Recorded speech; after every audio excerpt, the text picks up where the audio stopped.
Right, so from here on out, we'll be looking at various ways in which you can apply advanced formatting.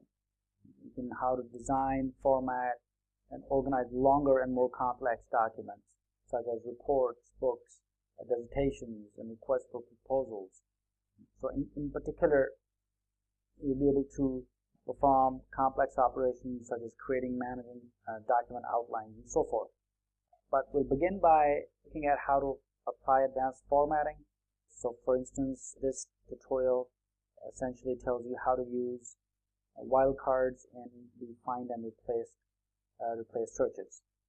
And so working with large documents, let's say you have 200 pages or 300 pages worth of dissertations or research proposals or whatnot, you can use this wildcards to find text within the document. So let's take a look at, in this tutorial, how to use the find and replace searches option. Okay, here's the list of wildcard characters that I put together that you can use to find and replace searches. And some of these wildcard characters are, for example, if you were to use the question mark here, what that would do is locate any single character. So for example, L question mark W would locate the words law and low, and in this sequence of characters and words such as below or lawful. Similarly, the asterisk wildcard character would locate a string of characters. For example, J asterisk N will find John, Jocelyn, and Johnson. So similarly, there are a bunch of wildcard characters, and I'll put this in the supplementary material so you can download this document, so you don't have to note it down if you wish not to. So there's a whole list of all these wildcard characters, okay? Less than sign, greater than sign, brackets, ranges, and so forth, okay? So you can take a look at this later, or the @ sign. I like this @ sign because it finds one or more instances of the preceding character or expressions. For example, BAL @ sign asterisk we find balloon, balcony. So it's a very nice way to find words or search for text within large sets of documents. Let me scroll up to this. Let's try one out. Let's take a look at how this works. So for example, let's say I want to try the asterisk one. So I'm going to locate a string of characters, for example, J asterisk N. So I'm going to go to my document here, my original document here. The way I get to my find and replace is up on the ribbon area. The far right side is my editing group. Here I have the option to find, advanced find. Okay, this is one way to get to it. And there's a shortcut also, which I'll show you in just a minute. But once I click on the find option, I click on advanced find and it brings up the find and replace dialog box for me. Okay. Now typically you would see something like this. So once you select this option, you will see something like this. Okay. When I click on more, it'll give me options as to select additional options for searching purposes. For instance, I can search for, I can select options such as match case, find whole words only. I can use wildcards, sounds like, find all word forms, match prefix, suffix, and so forth. Okay? So pretty straightforward options here. If you need to, you can select these options. But what I want to show you is this. For example, if I were to find a word called word, okay? So it's going to highlight the first word for me, and I say click find next. It's going to highlight the second word, third word, fourth, fifth, and it's going to say we're finished searching the document. Okay? So no big deal, pretty basic here. Let's try the wildcard characters. Let's say we have a huge document and we would like to find the word, like some of the words that we'll work with. Okay, I'm going to delete this for now. Okay, before you use wildcards, okay, you have to click on the more and select this checkbox or use this checkbox that says use wildcard. Okay, if you do not check this box, you will not be able to use wildcards. Okay, and Word is not going to find things for you. Okay, so make sure that you select use wildcard option before you find the word that you're looking for. So we were going to look at, go back here, move this side a little bit, down. So we're going to try this example. We're going to look at how to use the wildcard, right? How to use the asterisk. Locate a string of characters, for example. So I'm going to find in this document here, I'm going to say find everything that has the word W asterisk D. Okay. I can again click on find next, and it's going to Word's going to take me step by step and start highlighting as we saw earlier. Or I can say, all right, highlight all these words, okay, based on the wildcard character and asterisk that I use. Okay. So notice Word tells me that it highlighted 7 items, and to clear the highlighting, I can simply go back and clear highlighting here. Okay. But let's take a look. If you scroll down through your document, Word highlights everything that starts with the word W and ends with the word D. Okay. And notice in this case, the word starts with when you click OK in the dialog box. So the word, what Word did was it highlighted the first word W and the last word D in the dialog. Okay. So pretty neat, powerful features finding and replacing as you work with your documents. Okay. So if you have large sets of documents and you're trying to find something, this is a good way to find. Similarly, let's go back to our wildcard character. I can use any of these characters. Just have to make sure that I use the correct format. So once you practice with these formats, you can work with them as you move forward. Okay? So for example, the @ sign, you can use this expression to find balloons, balcony, and so forth. So if I were to use the @ sign here, I can simply say find, let's say word, W-O, @ sign, and go back to my document, clear highlighting, and highlight all. Okay. So this time, what Word does, it highlights just the W-O's in my document. And it tells me there are 5 items. I can set some additional options like ignore punctuation characters, ignore white space characters, and again, depending upon your own requirement, you can do that. So, very powerful feature of using wildcards in finding and replacing text. If I need to, once I've found this text, I can replace it with anything that I want. Okay. So, for instance, if I would like to replace this with the word SW. Okay. Oh, I can replace one at a time, okay, or replace all. So let's replace all. It says I've made 5 replacements. Click OK, and notice all words that begin with word are now word. So much easier to work with. I hope this helps. Let's take a short quiz about finding and replacing.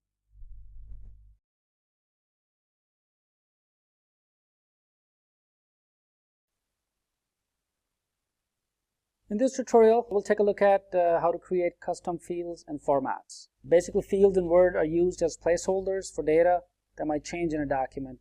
So if you want to create letters and labels in mail merge documents, we can use custom field formats. Word automatically inserts fields whenever you use a particular command, such as if you need to insert a page number, for instance, or when you insert a document building block, like cover pages or table of contents, or at the end of the document you want to insert author name, number of pages, and so forth. You can manually insert those fields, and we can automate certain processes as well. Although they may not be used frequently in Word 2013, but I think they're very, very powerful. Okay, so once you take a look at them, see how you can apply them at your own workplace or within your own environment. So let's take a look how to use custom field formats in Word 2013. Okay, let me demonstrate how to use custom field formats in Word 2013. So it'll make you more productive and work more efficiently. So let me close this or minimize this blank document. I'm going to open up a document here as a sample so we can work off of it. This is just a document that I worked on earlier, one of the PhD research proposals. This document is about 15 pages, right? And you can see it from the bottom left side of the corner. It tells you the number of pages and the number of words in this document. And then you can also take a look at whether there are any proofing errors or not. For instance, if I were to make some changes to this document and those were errors, Word would tell me that I need to correct those proofing errors. And if I need to insert a macro, remember we worked with macros earlier, so I can directly insert a macro from this bottom left corner of the screen. Okay, so let me get to the end of this document, and the shortcut method to get to the end of the document is hit Control End on your keyboard. Okay, so it will automatically place you at the end of this document. So let's suppose if I need to enter the author name, date, number of pages, I need to know how many words are in the document, and so forth. Custom fields allow us to do that, and they can automatically update themselves, or once I tell the field to update, it'll do that. The way I do this is I go to my Insert menu, and under my text group, remember quick parts, something that we worked with earlier, and here's the option called Field. So I go to Insert, and I can insert the field from here. All right, let's see how it's done. So I have to go to Insert, okay, menu, and under Insert on my ribbon I'll find the group called the text group, which has quick parts, and we already work with quick parts. Okay, so I'm sure you practiced it. Under quick parts there's an option called Field. This is where I can insert a field, and it brings up this dialog box called Field, and it lists all the different field names that I can insert. Okay, so notice there are a bunch of field names. For easier reference, I can simply select a certain category. For example, if I need to insert a date and time field, it'll list me the different date formats that I can simply select and insert. Okay, similarly, I can insert document information, for example, such as author, comments, property, keywords, number of characters in the document, number of pages, number of words, subject, template, and so forth. Likewise, there are other like mail merge that we'll take a look at a little later in subsequent tutorials. I'll show you how to do mail merge, and we'll work with fields in that lecture also. But for now, let's do some document info. Okay, so I'm going to insert a field about who the author is for this document. Okay, so I just select the author field just like this, and I click OK. Before I do this, notice there's an option called Preserve Formatting during updates. So anytime I make updates or make changes, Word is going to automatically keep formatting structure. I can also go to field code and see how Word actually does this. I can manually do this also within my document by using a certain syntax, and we'll take a look at various syntax in just a moment. But before that, I just want to show you quickly how to work with fields, and then I'll show you how to work with syntax. So I'm going to hide codes for now. So once again, I've selected author. Format is none, uppercase, lowercase. I'm just going to say default, none. Click OK, and Word automatically enters the name of the author. Now this author name is the author of this particular document. So notice when I click on it, Word highlights it and shows me that it's a field. So let's see. I'm just going to give it a title here, author name, and I'm going to put date, or let's say number of words,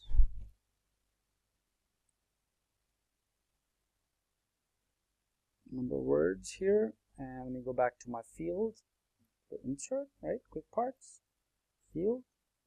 Here I'm going to pick the number of words. And I'm going to choose what kind of the format do I want for these numbers. 1, 2, 3 is fine, and I don't want any decimal, so I just want some numeric format. Click OK, and Word automatically inserts the total numbers, which is 4,738 in this document. Okay. Same thing I can do with number of characters. Let me move this. Hit some tabs. Okay, go back to my field. Here I'm going to select this time number of characters. Same thing. I select the format type and then the numeric format type. And click OK, and it displays the number of characters for me. Similarly, I can also insert other fields if I wish regarding this document, such as subject, template, info, file size. Same thing with file size. Just select the type, okay, and I insert the file size. Okay, I'm just going to format it so that it looks good. I'm just going to do a little formatting here. Okay, so I've inserted these fields, right? All these are fields that I've inserted.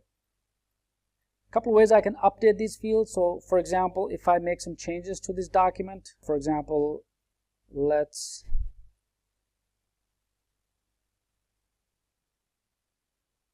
add the following text.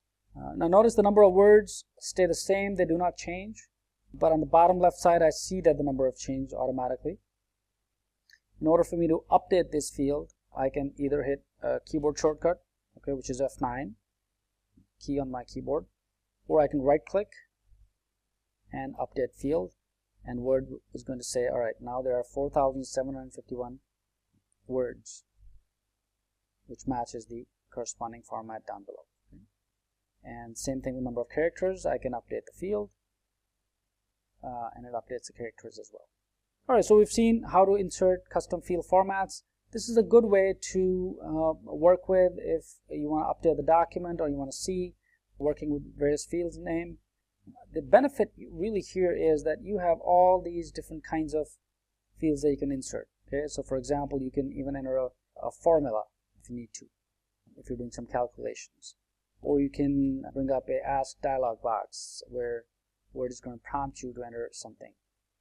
If you're working with citations, for example. So let me show you some of the field codes, as I mentioned earlier, so you know exactly how Word does this. So let's say if I go to this field, a couple of ways I can do this. I can update field, or I can, if I click on toggle field codes, it tells me the format of this particular field. Okay, so Word uses the parentheses and then switches. These are called switch, and then certain format to enter a field. I can do the same for number of words, for number of characters, and highlight this. Okay, so there's a field, and I'm going to give you a whole list of certain codes. Okay, so once you start doing them, once you start using them, you'll be able to memorize certain codes and what they are. And I'm going to also, in my supplementary material, explain what these codes are so you can kind of read at your end. But I just wanted to show you how to quickly work with the author name, number of words, characters, and file size. One more thing I want to add here is the following. So let me quickly update this field, and update field. So let's say I save this document. I'm going to close it. I save it. Let's minimize. Here's my document on my desktop. Okay, I'm going to right click, go to properties of this document. A couple of ways I can do this, right? I can do it by right clicking the document, going to properties of the document, which tells me the document details, right? The name of the title, subject, and so forth. I can add tags here.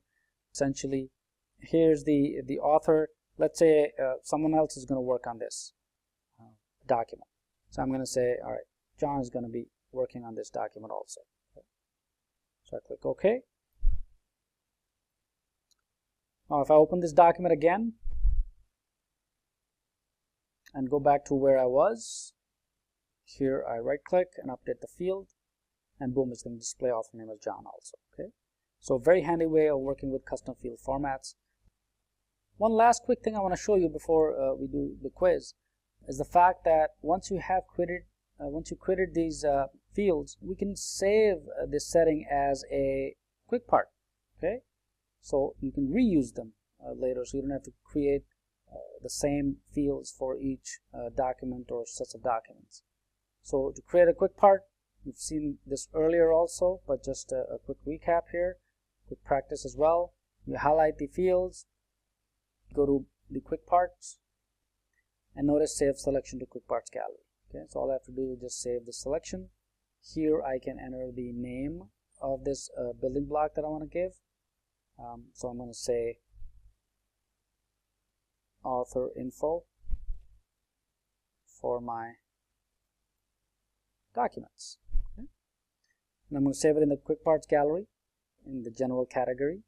Notice here I can save it in the building blocks template, or I can pick the normal template, which is the default template in Word 2013.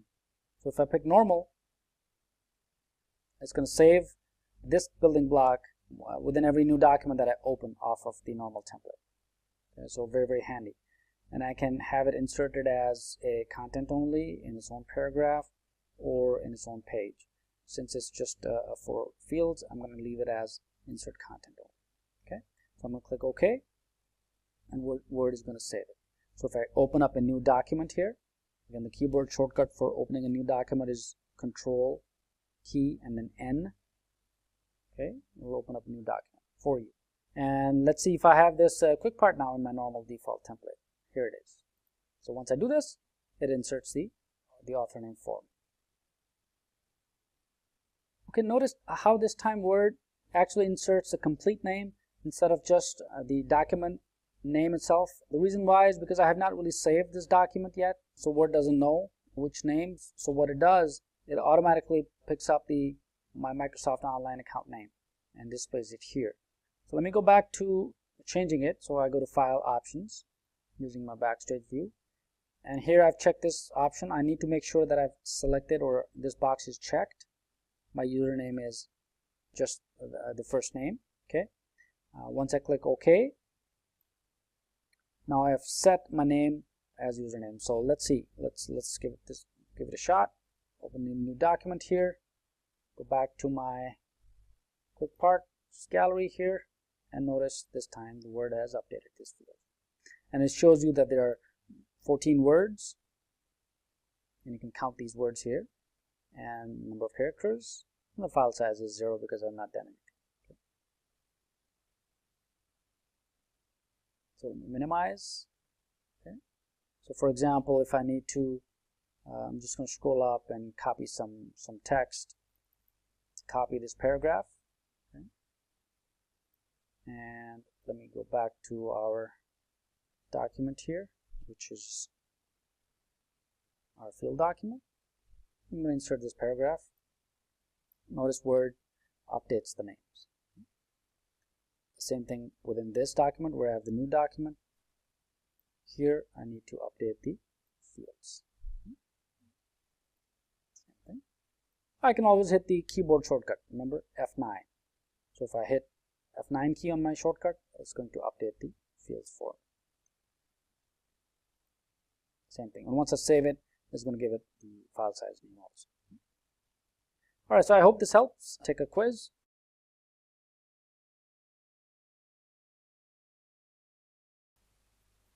Let's take a look at some of the advanced layout options.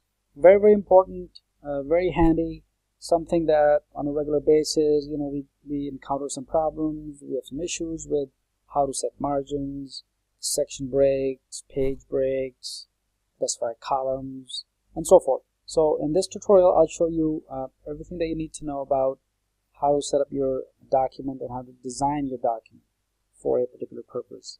So let's jump right in and take a look at how to design advanced layout options. The Home tab gives us all the formatting, but I'm going to go to and find my Page Layout tab. Okay, this is where I can set all of my page layout options. So in Page Layout, I have a group called Page Setup Group. Okay, far left side. This is where I can work with how to set up my margins, my orientation of my document, the size, the types, various columns, and I can work with page breaks, section breaks, continuous breaks, etc., and then line breaks and hyphenation. So let's take a look at in depth how to work with them. It's sometimes handy to use the paragraph symbol. I'm going to go back to the Home tab and use the show and hide. This helps because every time you do something, let's say if I insert a section break or a page break, Word is going to show me where that break is. So it's much easier to work with that. So I normally keep this option handy and use it as a show when I'm working with page layouts. Okay, so once I've selected the show button, I go back to my page layout, and here is my page setup group. On the bottom right side of the corner is where I can use the option, click here to set up the page setup. So my current page has 1 inch margin from the top, 1 inch on the left, and the gutter is 0. Gutter is basically allowing you to increase your margin from the left. So for binding purposes, so if you're writing a book and you need to print this large document, for example, and take it to the shop for binding purposes, this increases your gutter, right? So it helps. So you want to make sure that depending on the need, you want to use the gutter option. So if I increase the gutter option, notice what's going to happen to this preview on the bottom. So let me increase that to step by step, and notice how Word tells me that, hey, my gutter is increasing, and it's going to allowing me additional space for binding purposes. Alright, so this is all about margins. Relatively easy to use in Word 2013, and we'll take a look at once we start working with these. Next tab here in the same dialog box, page setup dialog box, is the paper option. The paper size by default is the letter size, 8.5 by 11. Paper source, specifying the source where the paper is going to come for printing purposes, and my print options once I decide to print. Regarding sections, my section always starts with a new page. I can have it start at a new column, or I can have a continuous section, which means it's going to start on the same page. Have it start on an even page or an odd page. Same thing with headers and footers. They can be different on odd pages and different on even pages, or I can have a different first page header and footer, and then the subsequent header and footers can be the same.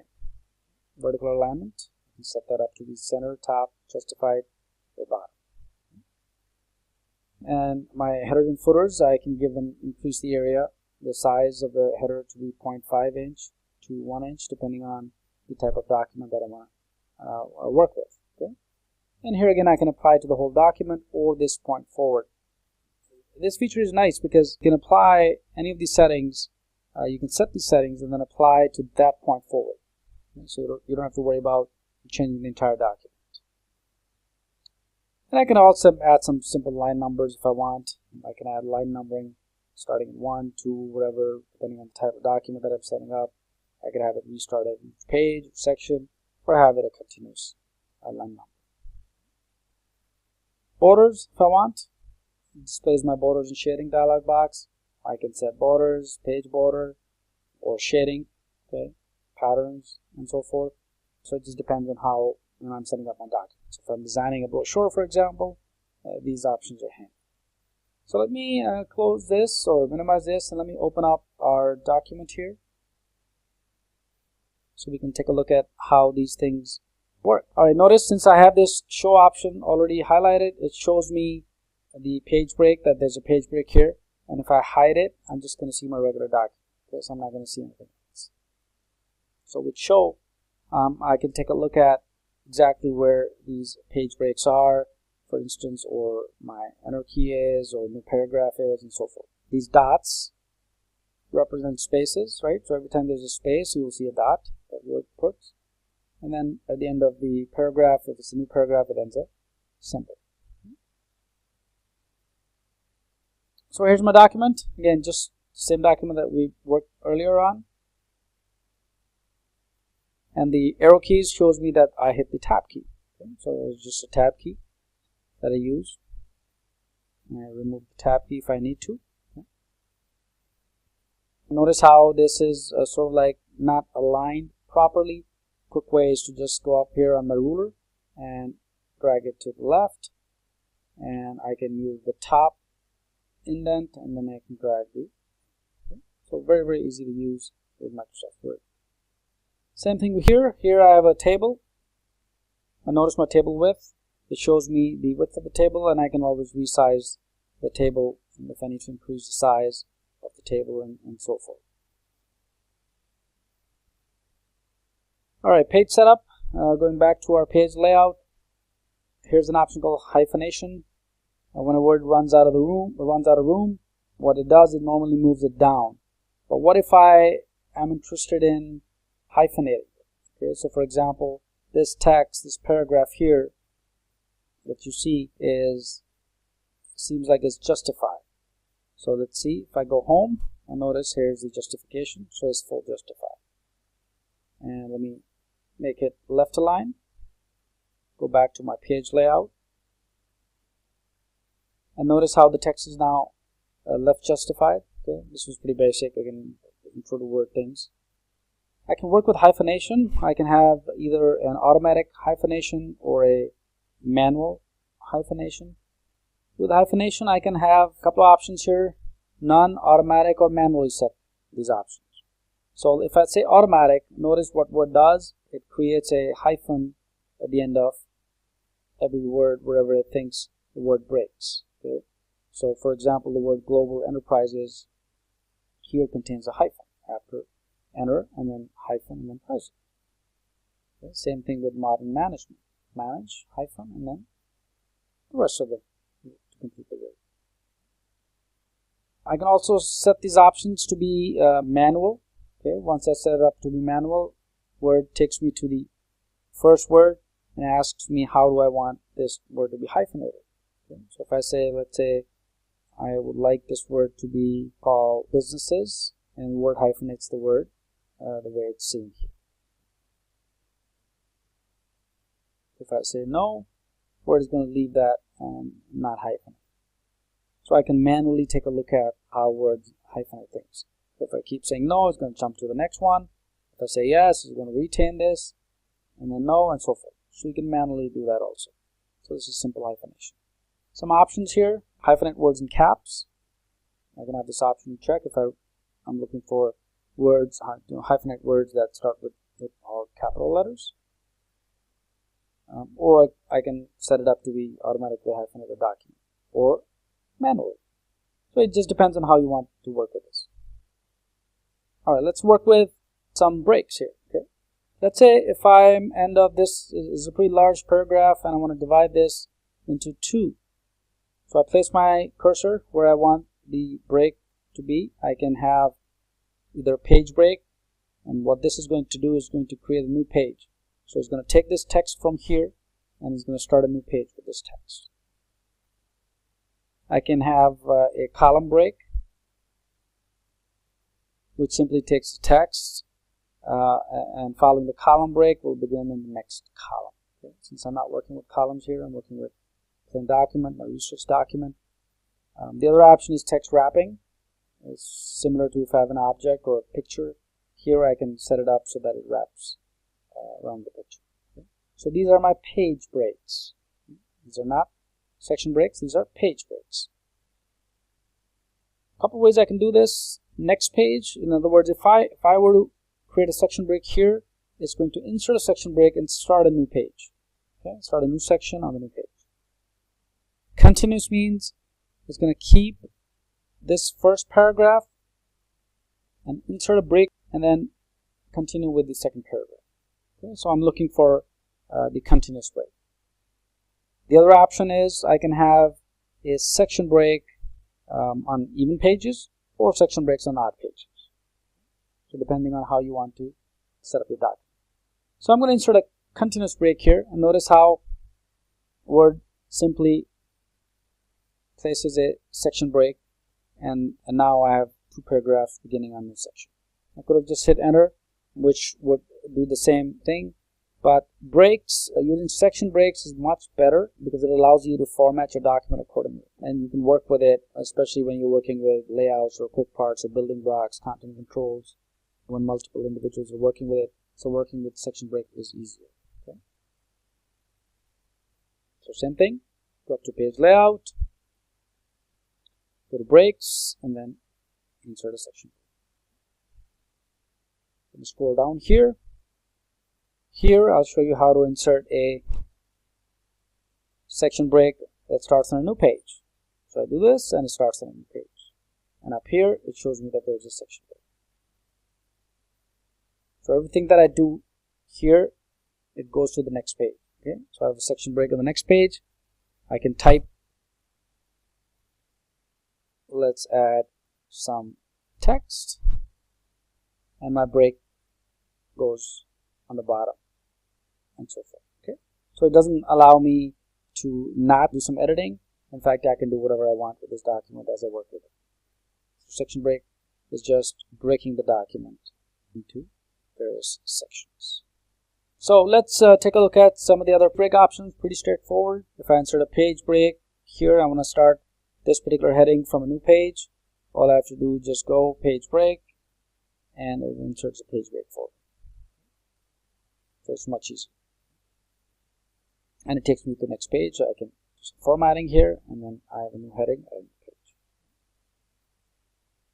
So anything after this break, after I've inserted this page break, and my cursor is blinking, notice if I type anything, it takes me to the next page. Okay, and that's the idea of inserting a page break. It basically breaks the page. But if I type anything prior to this page break, okay, let's add some text here. Oops. Okay, I can continue to do this. Okay, so you get the idea, right? So anything after the page break goes to the next page. Anything before the page break, I can continue to work on the same page. All right, so I hope this clears up the page breaks and so forth.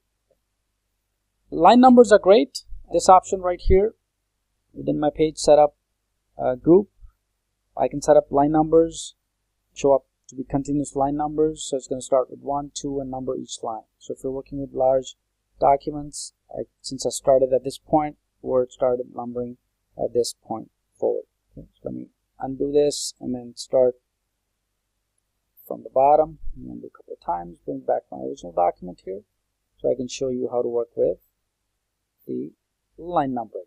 Alright, so here I am, introduction to my research paper, and I'm going to insert a line numbering, continuous line numbering, and Word does it for me, okay, for the entire document. So it inserts 2 lines up here, okay, and then I have a table, so it doesn't insert a line. So I have a line at my first table, line at my second, and then there's a page break. Okay? So if there was not a page break, Word would have numbered all these lines as well. Okay? So now you see another benefit of using page breaks and section breaks, where if you want to divide your document in certain chunks, okay, and easier to follow. Alright, so Word places all these continuous line numbers, and then it goes on and on and on and on. Which helps for editing purposes. So if you need to edit something in line 84, you can tell someone else, so hey, go to line 84 and change something, or go to line 89 and change this, okay, or format something. So handy way of using line numbering when you're working with Word. Okay. Various options in line numbering are you can restart at each page. So each page is going to start with its own line number. So here's a new page, starts from 1 all the way down to 30. And then it starts again at 1, all the way down to 27 lines in this page. So very powerful, very easy to use. Restart each section, line numbering maintained within each section. Suppress for current paragraph. So for instance, if I don't want line numbering for this particular paragraph, all I have to do is just select the paragraph, and the shortcut way is to click 3 times, which highlights a paragraph. I go to line numbering, and I suppress for current paragraph. I notice how Word eliminates the line numbering from this paragraph and then keeps the continuous flow of the other line numbers. I can set these options manually for line numbering. For instance, you can set it up to be my sections, can set it up to be continuous common. This is my layout. Same thing with my line numbers here. I can go and I can start at 1, 2, okay, or I can start from my text. Okay. How far do I want my numbers to show from my text? I can change the count, so count by 2s, count by 3s, 4s. Okay. Restart each page or restart each section or continuous. So if I set these options and I click OK again, and notice how Word changes my line numbers to be in 2s. And also notice the change in distance from my text to line numbers. Play with it, easier to work with. Depending upon your own unique requirement, you can work with line numbers, breaks, hyphenations. The other options we've got in page setup group is margins. This is my current setup as normal, 1 inch top left and 1 inch bottom and right. I can set it up to be custom label settings. So if you're designing a brochure, document, research paper, certain specific type of setup, you can specify your own labels, custom margins here. You can use pre-built margins, whole, wide, moderate, mirrored, default, or you can specify custom margins. And then we saw this earlier. Same. Orientation, same way, portrait, landscape. And then size also, whether it's default 8.5 by 11 or 11 by 17, legal size, executive, and so forth. So again, if I click on more paper sizes, it brings me to the same page setup dialog box, and that I can set my options here. And I can always go back and click on this arrow to bring the same page setup dialog box. So in this tutorial, we saw how to work with breaks, line numbers, hyphenation, how to set up your margins, orientation of your page, sizes, and working with columns. Columns pretty neat. I'm going to quickly show you this also. If I want to divide this into 2 columns, I can do that, and Word automatically divides it into 2 columns. So if I'm creating a brochure, for example, or a mailer, flyer, this is a handy way to work with it. And I can always remove the show hide so it doesn't show. So I hope this helps. Let's take a short quiz to reinforce some of these concepts.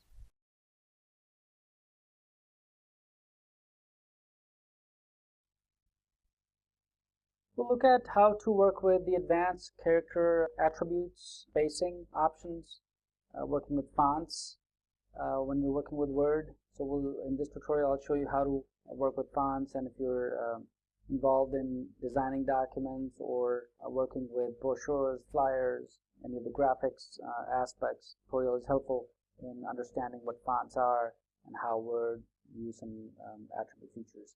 So let's take a look. Under my Home tab, I see my font group. Okay, this is my font group. Standard group, again, you're pretty much comfortable with the bold, italic, and so forth. What I'm interested in showing you is, if you go to options, again, by clicking the bottom right corner, it will bring up the font options, or you can use the Control D on your keyboard as a shortcut to bring up this dialog box. Okay. So here's my font dialog box.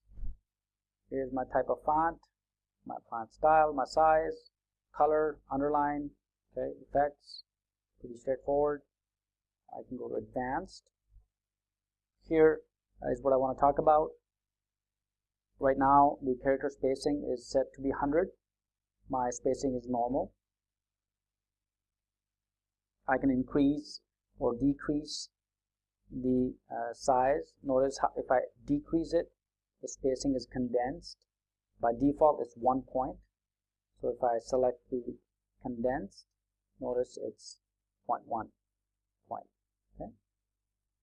Same thing if I expand it, it's going to expand it by the same point. My position is normal, raised or lowered.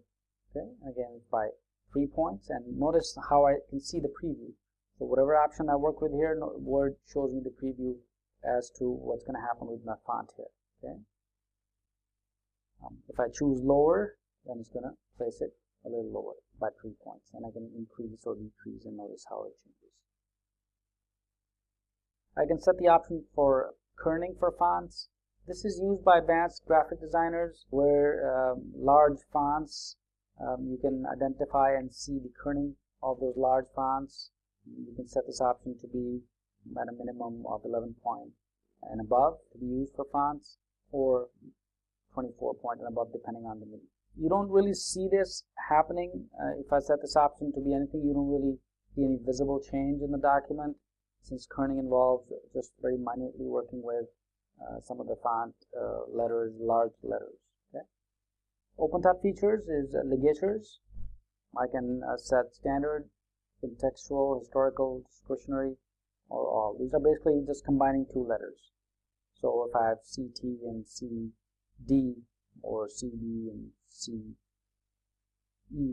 for instance, so ligatures work with just combining two letters together. Number of spacing, proportional, tabular, straightforward, okay, or default. Number of forms, I can set it to be lining or old style, okay, the way I want it to be, or default for my OpenType features. And my stylistic sets, which are pre-built. I can work with any of these sets that I can select. Okay. Use contextual alternates, same thing. I can work with my OpenType features by using contextual alternates. So OpenType features, ligatures are primarily combining two different letters to give them an aesthetic effect. So those are the ligatures being used with OpenType features. So ligatures are essentially characters in which two or more letters are combined. They're primarily used for aesthetic effect. So font designers, they can choose whether to include them in one of the following categories or not. So, and the category, you'll see the next one is the standard only. And the standard ligature, it varies by languages. So for example, in English, common ligature joins L or I with a preceding F. Okay? And I'll put some supplements to ensure for you to read on. You need to like the advanced font behind. Standard and contextual. This setting essentially entails character combinations designed specifically for the font. The historical and discretionary option. These ligatures include combinations such as C, D, and SD that were once standard. Number spacing. Fonts such as Corbel, for example, they use proportional number spacing by default, and these varying bits of the numbers make these fonts suited for use within text.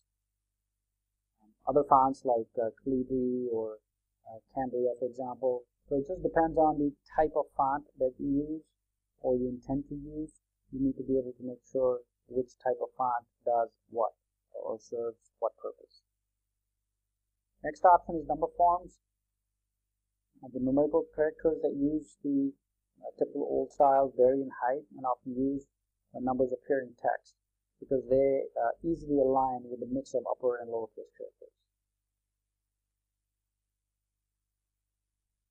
And the stylistic sets. Certain fonts come with highly specialized combinations of characters, primarily used for decorative text. You can use these stylistic sets list to select one of the available sets. So you often want to try more than one to just get the right effect you want, or you can apply different sets to different characters. And I can also set some options such as text effects. I can specify the text fill or the outline, and you can play with it. It's pretty straightforward, not a big deal depending upon the font. If I want to change the color, it will display in the preview window. Okay. So everything that you need to know about fonts. One last thing I want to show you is where are these fonts stored and how to get to them and how to see what type of font you're using. One way to get to this is find your control panel. So whichever version of Windows you're using, I'm using Windows 8. So I can go to my search option and type in control panel, and it brings up my control panel. And I find my fonts, and this displays all my fonts that I have installed on this computer. So here I can pick a font, for instance, if I need to take a look at the font called Cambria, for example. Here I can double click on the font and see all the variations of this particular font that I have, whether it's Cambria Bold or Cambria Italic or regular. I can further double click on it just to see the type of font. So it tells me the font name, the version, and the open type layout. Okay, so it's very helpful to find out, especially if you're designing advanced, working with graphics or documents. This will help you to identify which font and type of font you're using. Another thing that you want to look at is find a character within a font. Here, all these fonts are listed. Okay, so you can kind of take a look at all these fonts. So, for example, if I need to select the type Arial. Here are all my characters. I can pick and choose any font, and on the bottom here it tells me the actual code for this font. Okay? So this font is digit 5, and here's my code. Okay? So all these fonts are available, and I can see a 3D character map using advanced view. If I don't, then it will just shrink it down. Font settings. Show and hide fonts, restore default font settings. If something happens, you can always go back to restoring your default font settings. And let's see, change font size. I think I've shown you. Nope, not yet. All right, changing font size. This is neat because you can actually take a look at using the magnifier tool. You can zoom in to certain things and find out what's happening with your fonts here. Okay, and let me quickly show you this. So I'm going to minimize this for now. And I'm going to open up my document that we've been working with. Okay. All right. Let me go back to my font control panel. Changing the size of items. If I use the magnifier tool, it kind of helps me identify or magnify my existing window. Okay. From this side, the right side, so you can see. Right now it's at 100%. If I need to increase the size, notice how my size of my window increases. Okay. So let me go to my document tab, and here I can see the document as being magnified. So this kind of helps me also when I'm working with fonts. Bring up my magnifier again, I can increase the size to 300, 400, 500%, and this kind of shows me my actual type. And remember the kerning effect, and this is what I mean by kerning effect. Here's where you can see actually how kerning would affect a certain font. Okay? Not that we use every day on a regular basis, but you need to design certain brochure or flyer, this option might be helpful for you. Down to 100%. There's this. So I hope under font group we looked at certain types of fonts, certain open type features, and how to locate your fonts in control panel, how to work with them. So the short quiz.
Okay, in this lecture we'll take a look at how to work with text boxes, and I'm going to demonstrate and show you how you can use different text boxes that you create in Word 2013 and how you can link them together. So many times you're working with a flyer or designing a brochure, or within your documents you have different quotations contained in different text boxes, and we'll see how we can link those boxes so that text from one box automatically flows to the other box. So you don't have to create all these different types of boxes and then cut, copy, and paste text. So very powerful feature. Let me show you how it's done. So I'm going to go ahead and click on Insert, because I want to insert a text box. So up on my menu bar, and in my group called Text Group, I see an option called Text Box. Okay, so I can simply choose a text box and create one. So I'm just going to go ahead and create a simple text box here. Okay, so this is going to be my first box. And notice there's some default text in it, so I'm just going to delete it. One important note here to remember is when linking text boxes, the boxes must be empty. Okay, so no text has to be in the box. So I'm going to delete this text. Okay, I'm going to similarly I'm going to insert another text box. Okay, so I'm just going to drag it down here using my mouse, and notice when I see these 4 arrows, that means I can drag things. Okay, so I can drag it anywhere. Okay.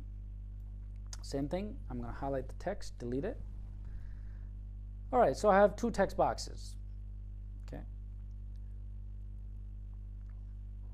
how do I link them? All you have to do is click on the first text box, or select the box that you want to start your creating link with, and under my format, notice there's an option called Create Link. Okay, so I click on Create Link, and notice how my cursor changes into a something like coffee cup or something, right? Or a jug. Alright, so I simply click on the box that I want to link it to, and notice my text boxes are now linked. Okay, or I can move this text box to the side so you can see. Move to the side here, and move it to the side here. Okay. Alright, so I have 2 text boxes. Supposedly they're linked, and I can see it on my format bar that it now shows break link. If I need to unlink them, I can do that. But right now, let me test it. Let me see whether these are linked correctly or not. So I need some text here. Okay, so let me minimize this.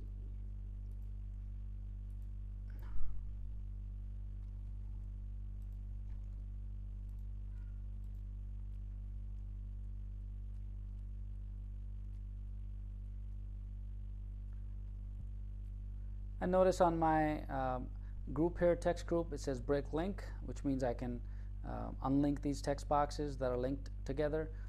But let me see whether they're linked or not.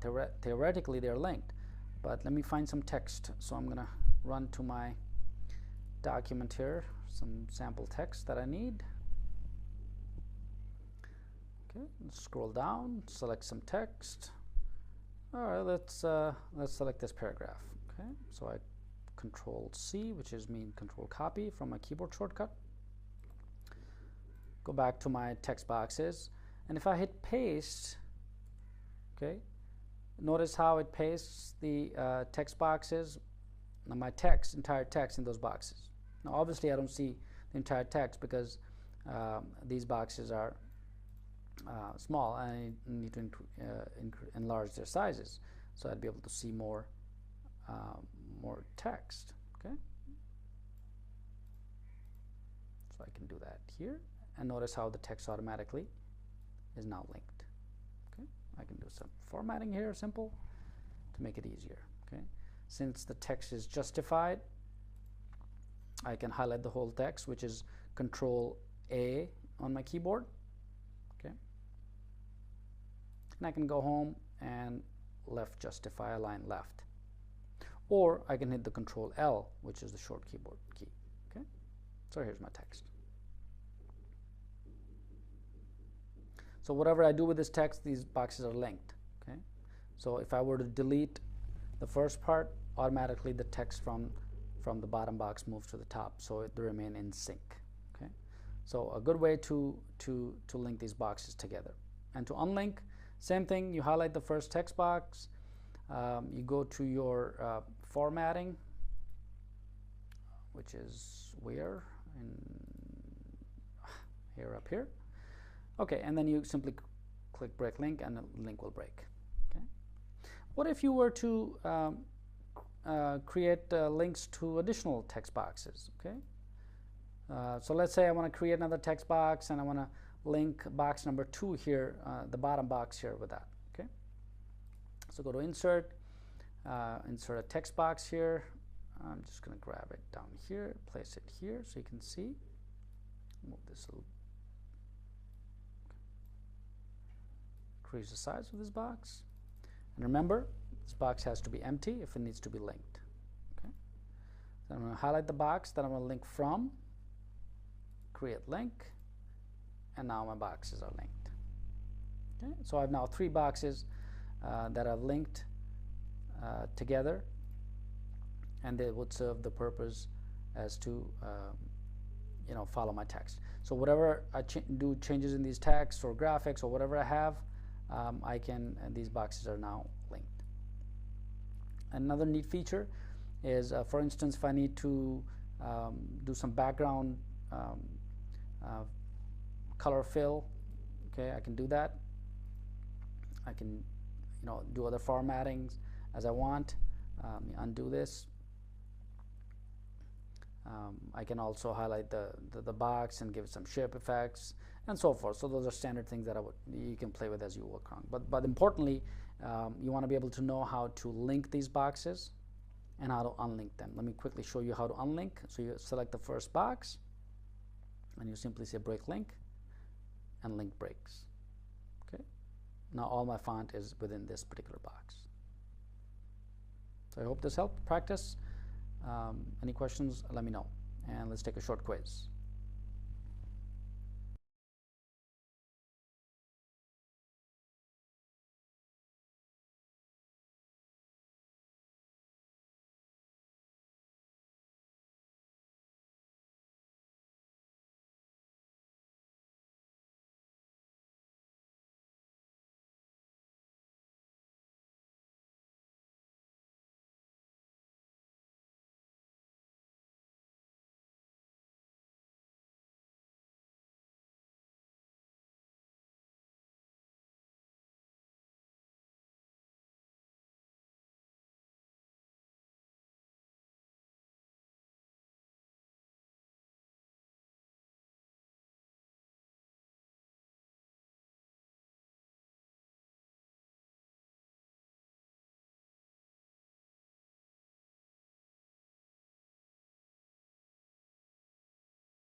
Okay, in this lecture, we'll take a look at how to work with text boxes.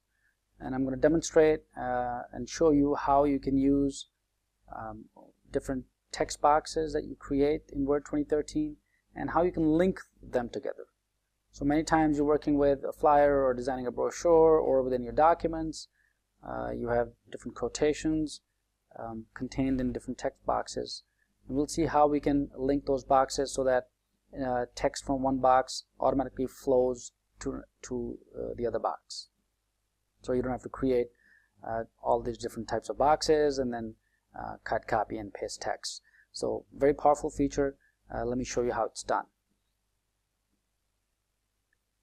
So I'm going to go ahead and click on Insert, because I want to insert a text box. So up on my menu bar, and in my group called Text Group, I see an option called Text Box. Okay, so I can simply choose a text box and create one. So I'm just going to go ahead and create a simple text box here.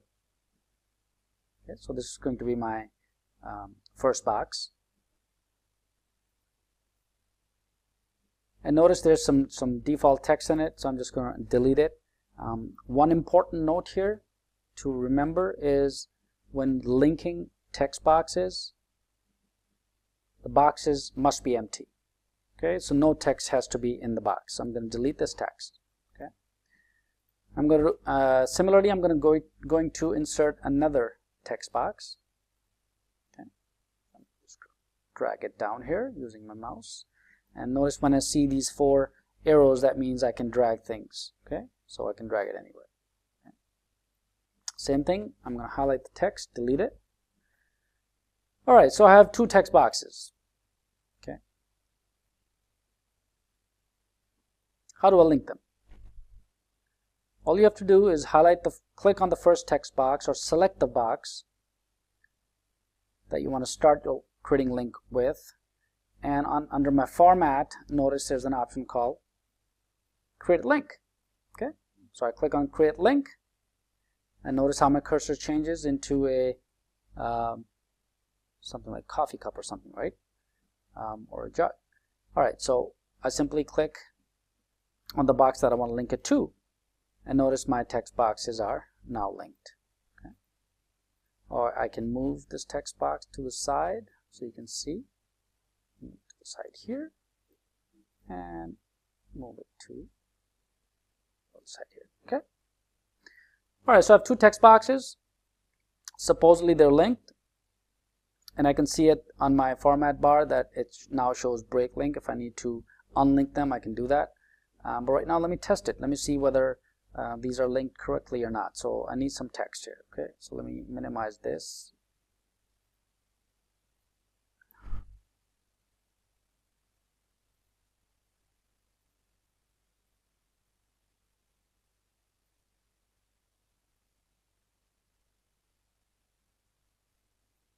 And notice on my group here, text group, it says break link, which means I can unlink these text boxes that are linked together. But let me see whether they're linked or not. Theoretically, they're linked, but let me find some text. So I'm going to run to my document here, some sample text that I need. Okay, scroll down, select some text. All right, let's select this paragraph. Okay, so I Control C, which is Control copy from my keyboard shortcut. Go back to my text boxes, and if I hit paste, okay, notice how it pastes the text boxes, my entire text in those boxes. Now obviously I don't see the entire text because these boxes are small, and I need to enlarge their sizes so I'd be able to see more text. Okay, so I can do that here, and notice how the text automatically is now linked. I can do some formatting here, simple, to make it easier. Okay, since the text is justified, I can highlight the whole text, which is Control A on my keyboard. Okay, and I can go home and left justify, align left. Or I can hit the Control L, which is the short keyboard key. Okay, so here's my text. So whatever I do with this text, these boxes are linked. Okay, so if I were to delete the first part, automatically the text from the bottom box moves to the top, so they remain in sync. Okay, so a good way to link these boxes together. And to unlink, same thing. You highlight the first text box. You go to your formatting, which is where here up here. Okay, and then you simply click break link, and the link will break. Okay. What if you were to create links to additional text boxes? Okay, so let's say I want to create another text box, and I want to link box number 2 here, the bottom box here, with that. Okay, so go to insert. Insert a text box here. I'm just going to grab it down here, place it here so you can see. Move this increase the size of this box. And remember, this box has to be empty if it needs to be linked. Okay. So I'm going to highlight the box that I'm going to link from, create link, and now my boxes are linked. Okay. So I have now 3 boxes that are linked together, and they would serve the purpose as to follow my text. So whatever I do changes in these text or graphics or whatever I have, and these boxes are now linked. Another neat feature is, for instance, if I need to do some background color fill, okay, I can do that. I can do other formattings as I want. Undo this. I can also highlight the box and give some shape effects and so forth. So those are standard things that you can play with as you work on. But importantly, you want to be able to know how to link these boxes and how to unlink them. Let me quickly show you how to unlink. So you select the first box and you simply say break link, and link breaks. Okay. Now all my font is within this particular box. So I hope this helped. Practice. Any questions, let me know. And let's take a short quiz.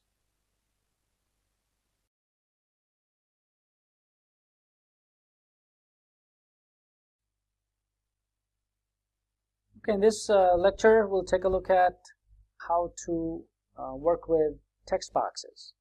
And I'm going to demonstrate and show you how you can use different text boxes that you create in Word 2013 and how you can link them together. So many times you're working with a flyer or designing a brochure, or within your documents, you have different quotations contained in different text boxes. And we'll see how we can link those boxes so that text from one box automatically flows to the other box. So you don't have to create all these different types of boxes and then cut, copy, and paste text. So very powerful feature. Let me show you how it's done. So I'm going to go ahead and click on Insert, because I want to insert a text box. So up on my menu bar, and in my group called text group, I see an option called text box. Okay, so I can simply choose a text box and create one. So I'm just going to go ahead and create a simple text box here. Okay, so this is going to be my first box. And notice there's some default text in it, so I'm just going to delete it. One important note here to remember is when linking text boxes, the boxes must be empty. Okay, so no text has to be in the box. So I'm going to delete this text. Similarly, I'm going to insert another text box. Okay. Drag it down here using my mouse. And notice when I see these 4 arrows, that means I can drag things. Okay, so I can drag it anywhere. Same thing, I'm going to highlight the text, delete it. Alright, so I have 2 text boxes. How do I link them? All you have to do is click on the first text box, or select the box that you want to start your creating link with. And under my format, notice there's an option called Create Link. Okay, so I click on Create Link, and notice how my cursor changes into something like coffee cup or something, right? Or a jug. Alright, so I simply click on the box that I want to link it to, and notice my text boxes are now linked. Okay. Or I can move this text box to the side so you can see. Side here, and move it to the side here. Alright, so I have 2 text boxes. Supposedly they're linked. And notice on my group here, text group, it says break link, which means I can unlink these text boxes that are linked together. But let me see whether they're linked or not. Theoretically, they're linked, but let me find some text. So I'm going to run to my document here, some sample text that I need. Scroll down, select some text. All right, let's select this paragraph. Okay, so I Control C, which is Control Copy from a keyboard shortcut. Go back to my text boxes, and if I hit paste, notice how it pastes the text boxes my text, entire text in those boxes. Now obviously I don't see the entire text because these boxes are small. I need to enlarge their sizes so I'd be able to see more text. Okay, so I can do that here, and notice how the text automatically is now there. I can do some formatting here, simple, make it easier. Okay. Since the text is justified, I can highlight the whole text, which is Control A on my keyboard, and I can go home and left justify, align left, or I can hit the Control L, which is the short keyboard key. Okay. So here's my text. So whatever I do with this text, these boxes are linked. So if I were to delete the first part, automatically the text from the bottom box moves to the top, so it will remain in sync. Okay. So a good way to link these boxes together. And to unlink, same thing, you highlight the first text box, you go to your formatting, which is where? Here, up here. Okay, and then you simply click break link and the link will break. What if you were to create links to additional text boxes? Okay, so let's say I want to create another text box and I want to link box number 2 here, the bottom box here with that. So go to insert a text box here. I'm just going to grab it down here, place it here so you can see.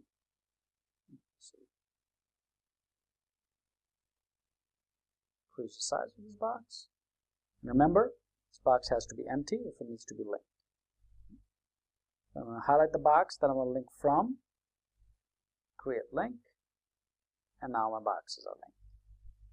Okay. So I have now 3 boxes that I've linked together, and they would serve the purpose as to follow my text. So whatever I do changes in these texts or graphics or whatever I have, and these boxes are now linked.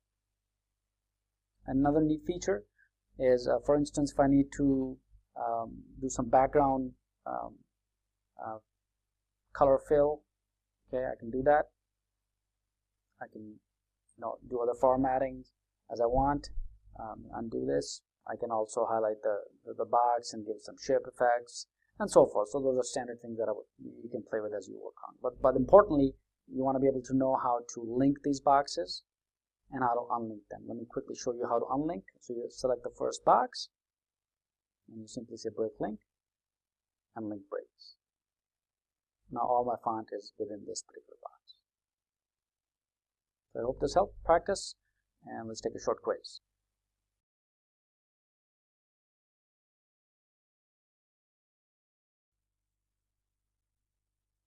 Moving further with designing advanced documents, let's take a look at how to work with advanced styles once again, and some of the options and features of advanced styles, how to modify them.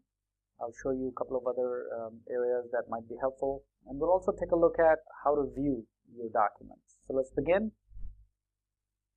Styles you've worked with under the Home tab, and your Styles group contains all the styles that you already have.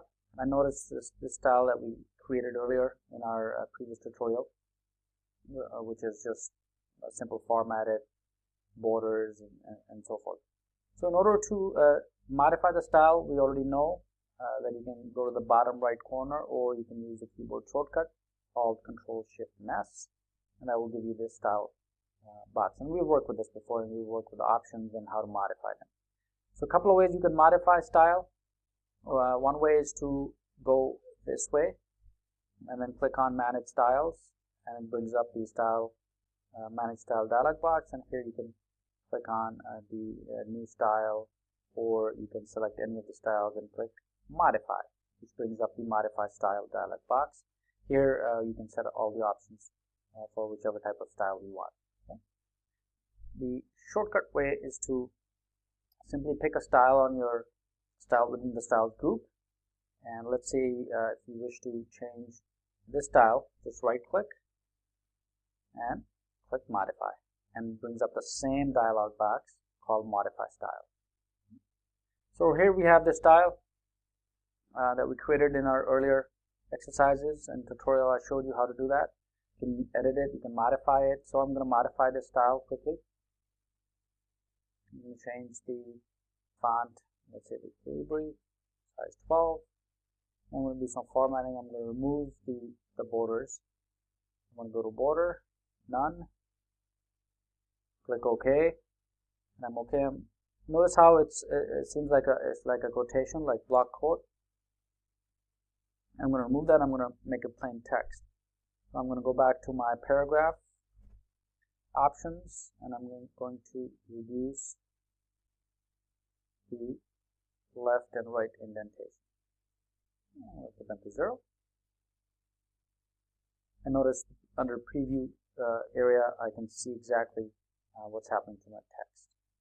For spacing, let's keep it 0, and I would like to have double space in my document. Click OK, and notice I can right away see the types of, once I edit and select different types of features or editing options, I can see the preview. I do not want this underlined, so this looks much better. I'm going to keep the same name. I just modified the existing style, and I click OK, and now my style has changed. So let's see. Let's apply this style. Show you something else here. Let's minimize. I'm going to open up my sample document here that we've been working with earlier, and I'm just going to copy this text. Again, I click 3 times to copy the entire paragraph. That's what I need. I'm using the keyboard shortcut Control C. I copy it, and Control V, and I paste it. All right. So for our demonstration purposes, I'm just going to change the text of this to Times New Roman. Okay. So let's say you have this text, and you want to be able to change it, the entire paragraph, to the style that you want this to be. So instead of, again, using the font group and trying to do this manually, if you have a style created, you can do it automatically. And what Word does is, as soon as you go to a styles group and hover over any of these options, notice Word automatically shows you the style. Okay. So in our case, we're going to choose our style that we modified earlier, and as soon as I click on it, Word automatically takes the formatting and formats the entire paragraph. So a very handy way working with styles.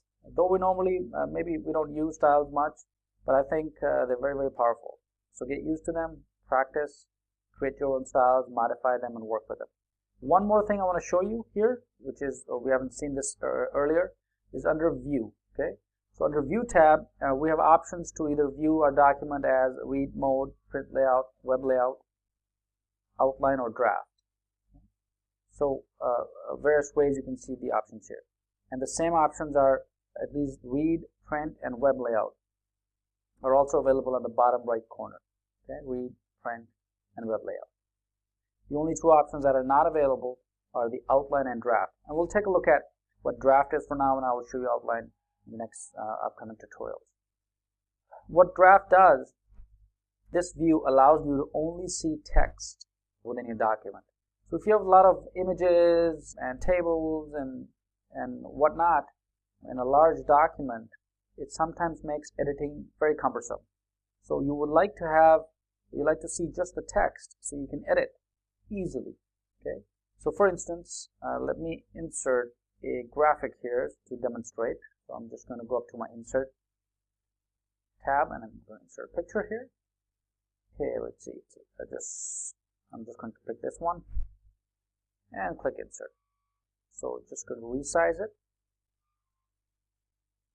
And notice here my options, my layout options. I can choose how my object interacts with the text around it. So I'm going to say make it square, so it shows up nicely like this. Okay. All right. So let's say we have these kind of images and bunch of images in a document, and notice how editing is sometimes it's cumbersome, right? Because half of the text is on the right side of the image, and what if the image is in the middle, and then you're trying to read across, and it just bothers. Okay. Easier way to do this. All you have to do is just go up to your view, okay, and notice our draft view that I mentioned earlier. What this view does, it simply allows you to just see the text in your document. Okay, so very powerful. So just click on draft, and boom, images are hidden, no more images, and all you see is your draft document. So I hope this helps. We looked at how to modify styles quickly, and also the wonderful option of viewing your document as draft, which makes editing easier. Let's take a short quiz.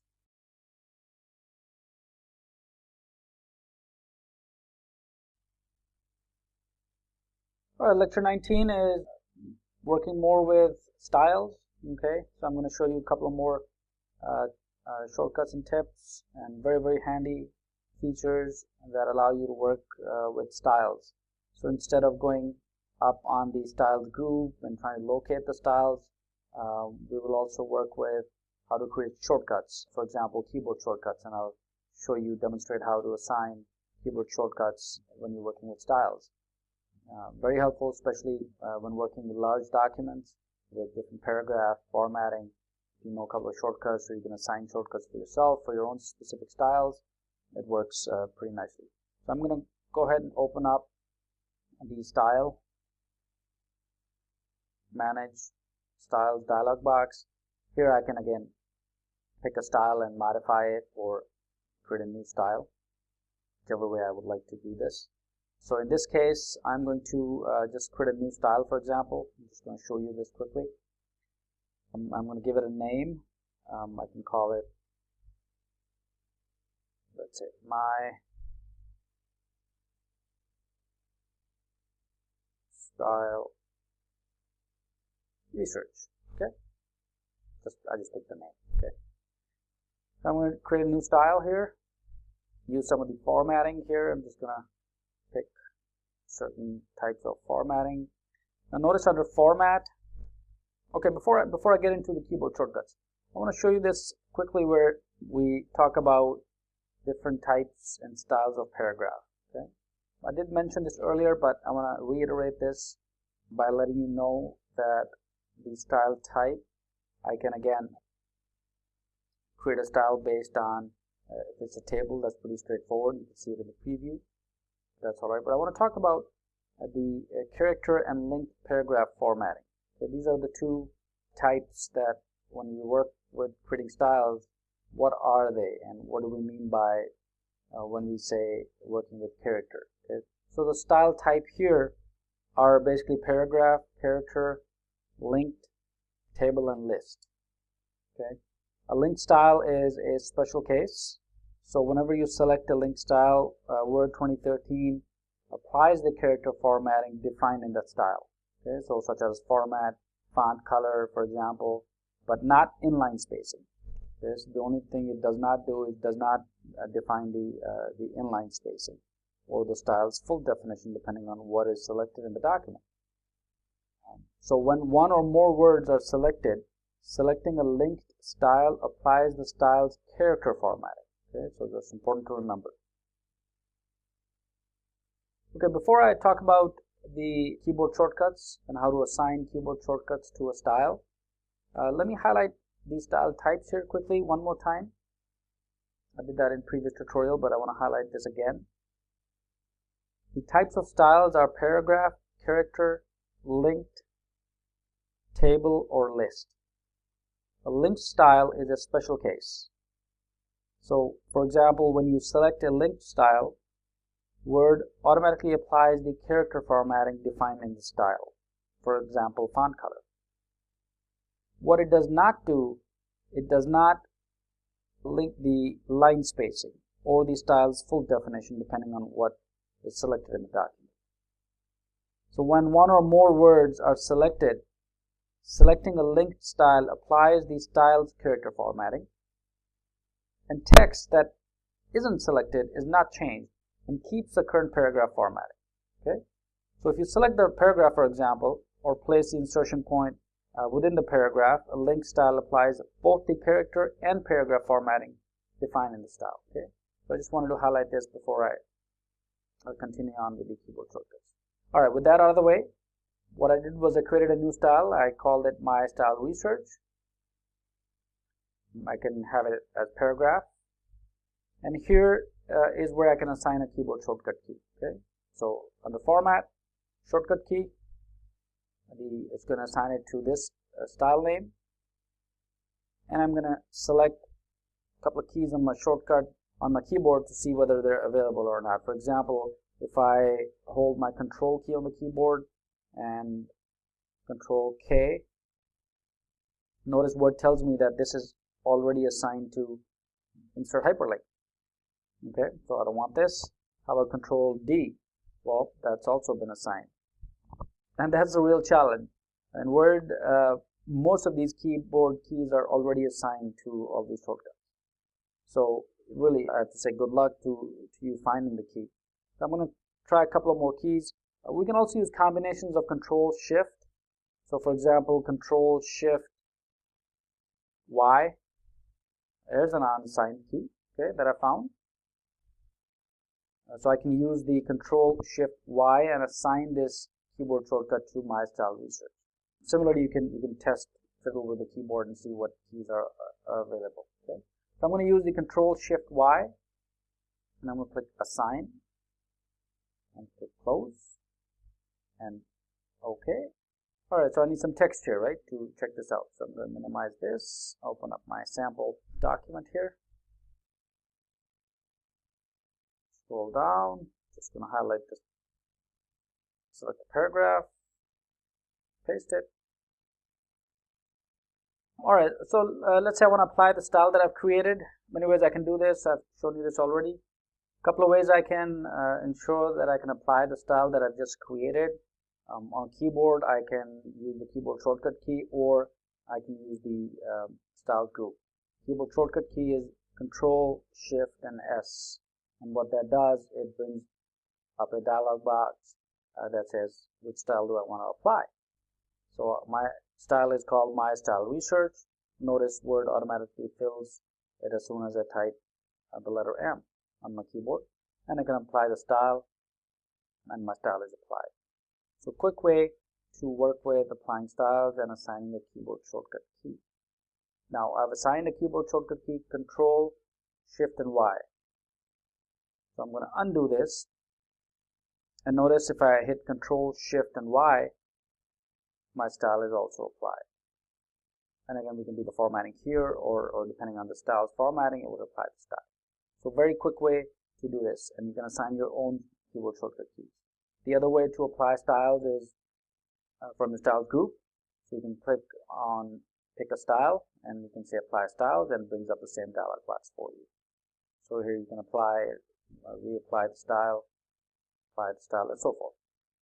So I hope this helps working with styles some more, assigning keyboard shortcut keys, and working on more customization features. Let's take a short quiz.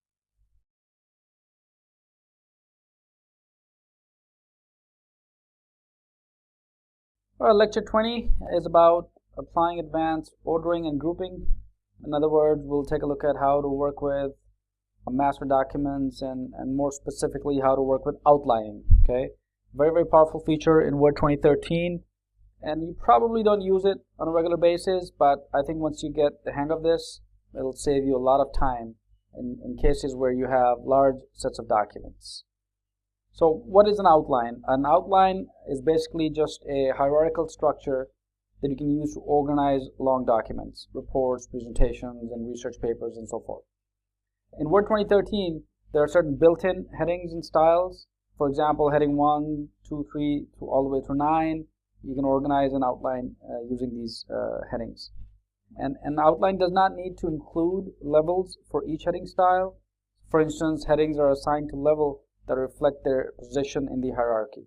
So you can have main heading, you can have a subheading, and then subheadings, and so forth. So an outline view is where Word provides tools for creating, displaying, and organizing an outline. Okay. So let's take a look at how to work with the outline view, and how to create lists, how to create multi-level lists, and how to manage them. So I hope after this tutorial you become a little more proficient working with the multi-level lists and the outlining concept. How to create an outline view. Top menu, I see an option called View. Okay, I click on View. I have to go to my Views program group, and here I can see an option called Outline. Okay, so again, outlining is very, very helpful, useful It saves you a lot of time. So once I click on outline, I can here start building my outline for a certain document that I'm working on, or I'll show you later how to work creating multi-level lists a little later on in this tutorial. But first, starting from scratch, I'd like to show you how to work with outlining. Very powerful. So for instance, let's say you're working with a document and you want to be able to create a list or like a bulleted list, right? We use that all the time. But this is a little more different than just a simple bullet list where you can have outline and then again, as I mentioned earlier, subheadings and then subheadings and so forth. So let me demonstrate this. So for example, let's say I want to be able to create a list. I'm just going to say, okay, countries. So United States, and then I enter on my keyboard. Notice how it indents itself to the next tab. Pretty straightforward. Okay, let's start with Boston here. So my next city will be New York. Okay, so I'm just going to enter a couple more cities here, like Orlando. Okay, so I'm going to move to country 2. So when I enter now, Word asks me, all right, do you want to continue or what do you want to do? So I'm going to be able to go to level 1. Notice in this case, I'm at level 2 heading, which is level 2. And this is my level 1, okay, the United States. The country name is level 1. So I'm at level 2. So I can either, where my cursor is blinking, I can go to level 1 heading, okay, which will take me back to my level 1. Or if I undo this, I can simply use my keyboard. It'll also take me to level 1. Okay, so a couple of ways you can do it. So in this case, our country is, let's say, France, and I'm just going to say Paris is a city, and let's see, what's another city in France? Lille. L-I-L-E. Okay. Notice when I switch back to my document or I close this outline view, in my document I simply see just a list of country and then cities, okay, without anything yet, because I've not built a multi-level list yet for this. I'm actually creating an outline.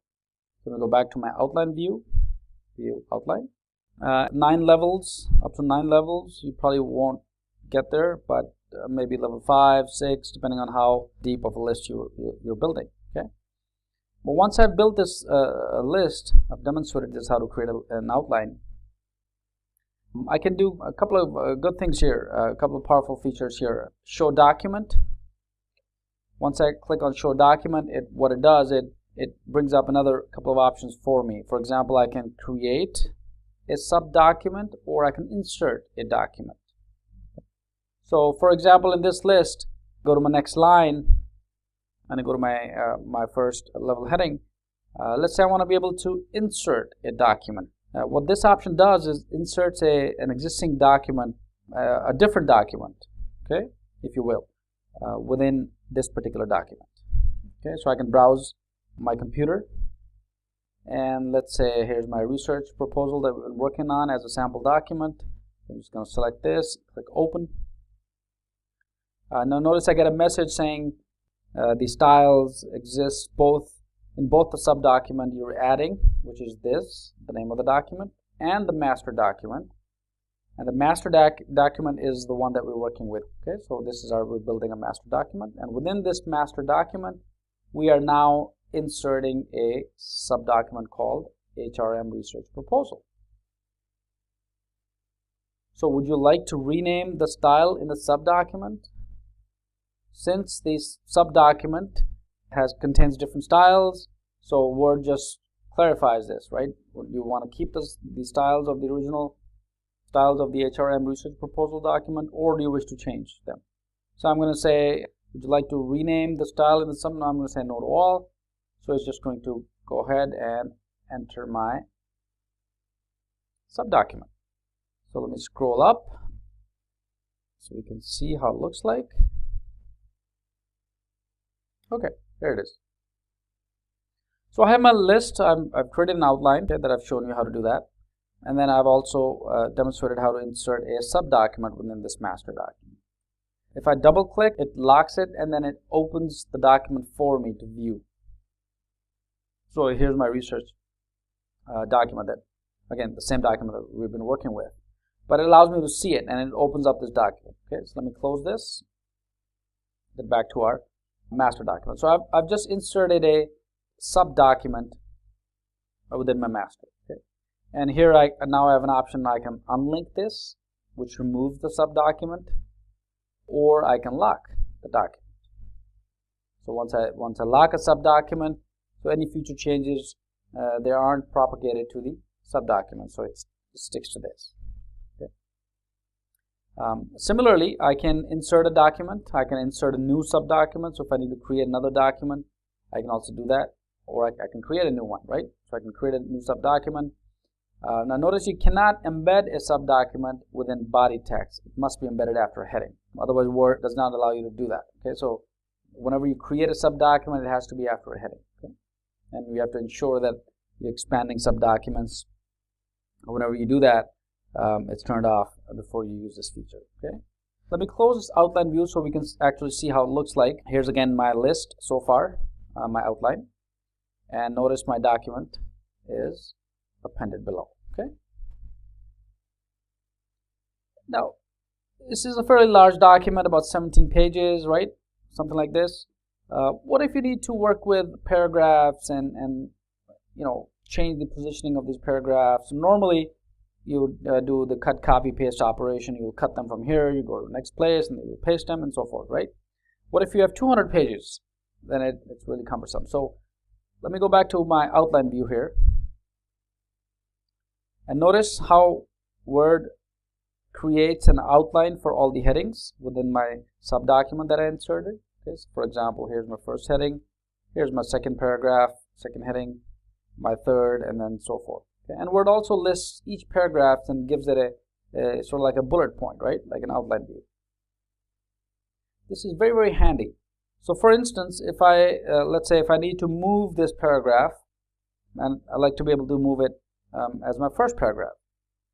So all I have to do is just click on this circle here, highlight the paragraph, and when I see my cursor change into four headed arrows, I can simply drag.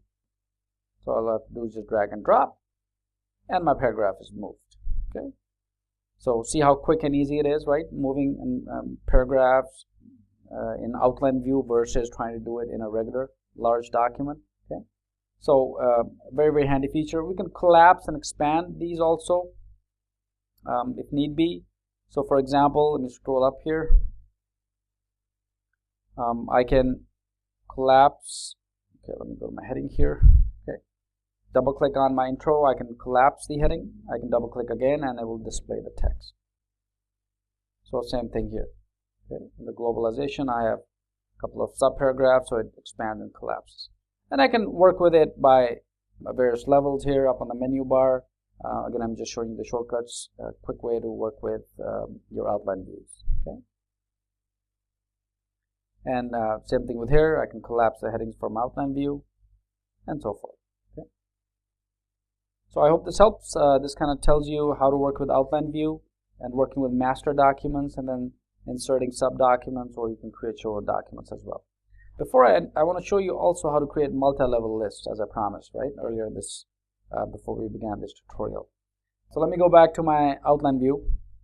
Here's my list.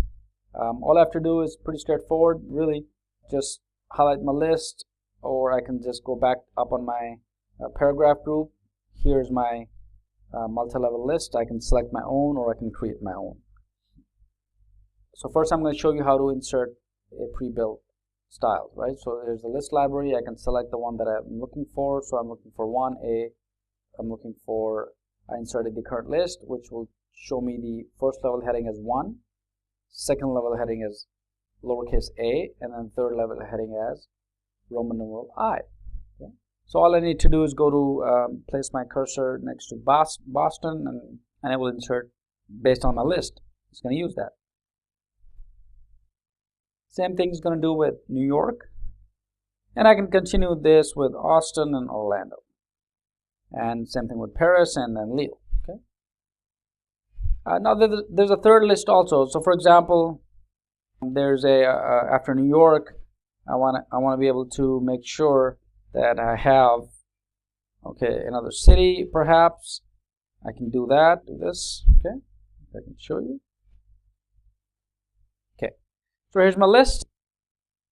I can also create my own list, okay, if I don't need to use the pre-built list that comes with Word, okay. And I can always change that to a different list if I want. If I want bulleted list, Word is going to change that for me, okay. But what if I want to create my own style? I'm not interested in some of the pre-built ones. I like to create my own list, okay. So I'm just going to open up a new document using my keyboard. Control N brings up my new document.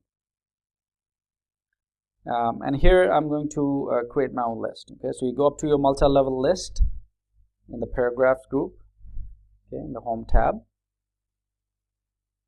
And here I'm going to define a new list style. Okay, so I can do a new multi-level list, or I can define a new list style. So I want to be able to create my own style. So every time I have an outline or a list of things I would like to apply that style. So click on define new list style. I'm going to say, let's say, country list style. And my first level heading is by default selected, and I can see it here. If I click on second level, Word highlights the bolds the second level and so forth. Okay, so I'm going to stick to my first level for now. I've given it a name. This is where I would like to go, so I can develop my list. So this brings up the modify multi-level dialog box. There's a more button here. I'd like to click this button because it'll give me additional options to see, right? So I like to be able to see all the options that I can work with. My first level heading is level 1, and again we can go from 1, 2, 3 all the way down to 9. Okay, so I'm going to stick to level 1. If I would like to link this level to a certain style, I can do that. So I can say heading 1, heading 2, and so forth.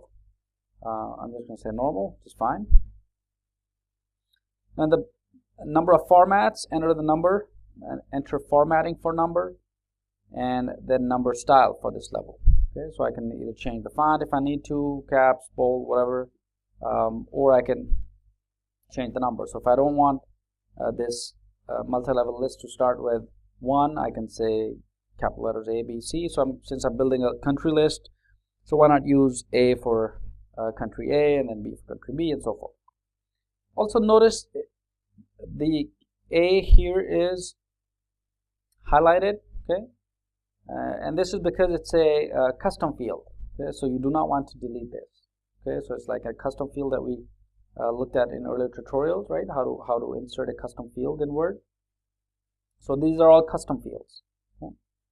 So we want to leave that. Make sure you don't end up deleting this. Okay?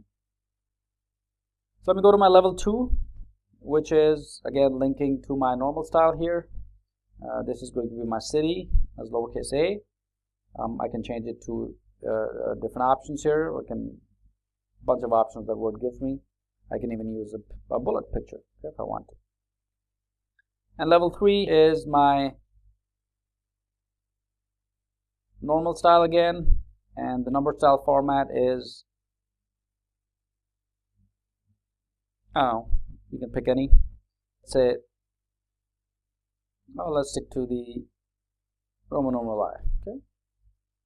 So once I've identified the type of list, I've modified the list levels I want.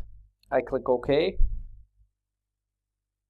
and Word, and click OK again, and I have a list. Okay. So I can say United States. I'm going to say,